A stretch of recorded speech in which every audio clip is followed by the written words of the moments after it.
this in the meantime. Okay, hit live. Okay. We'll see. Okay. We're live again, according to Facebook. This is real hard.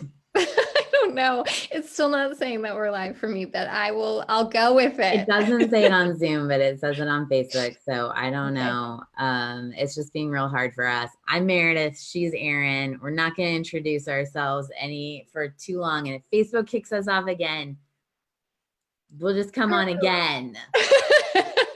We're determined. Nevertheless, she persisted. Stephanie sees us. Oh, Stephanie, good. thank you for seeing us. We It's are struggling so hardcore with the tech today. It is. Yeah, it's so unfair. I'm choosing to feel like a victim of technology right now. Not for real. Okay, so what we want to talk about is, and I've already talked a little bit about this before in a live that I did. We want to talk about employee rights during the pandemic, accessing rights. We want to talk about a bunch of other stuff, but basically, the thing that I want people to know is if you call like the Bureau of Labor and Industries in Oregon, the EEOC, your unemployment department, a lawyer, a workers' compensation lawyer, if you Google what potential resources you have and what you can access, and you ask questions, that does not hurt your job. Like, I think that people feel really overwhelmed about accessing resources, and it feels really hard, and it feels like a lot of phone calls that we have to make. And in my view, it's worth it. And sometimes you can even treat that as part of your job. So I was telling the story before when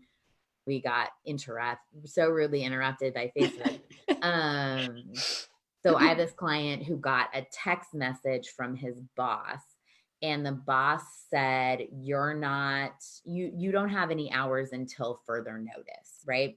And he was really afraid if he called the unemployment department and asked if he qualified for unemployment, that it would mean that he didn't want to be returned to work.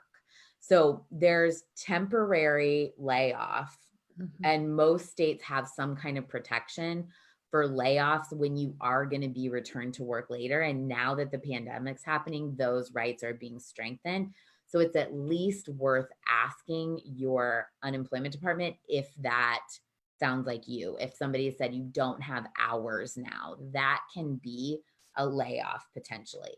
And the thing is that a lot of people think that accessing rights is like tricky, or you have to like call unemployment and like pretend that they said you're laid off. And all you have to do is say, here's what my boss told me. Does that qualify as a layoff? Like, just be literal, honest. What's the neutral written circumstance of what somebody said to you? And does that qualify you for benefits? I think that that's like, Totally. And to be clear in that situation, because I know a lot of people, in particular in service industry right now, in like restaurant jobs, server jobs, like things like that. I know owners and managers are laying people off so they can access those benefits, but with full intention of bringing them back. So temporary employment would be a thing that would help bridge the gap in that space when they are fully returning, like planning on going back to you work. don't have to pretend that you're not going back to work. You don't have to pretend that you don't want to go back to work. You can say, I love this job. I want to go back to this job.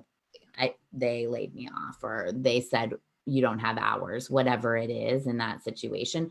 The other thing for people to know is, especially for first responders,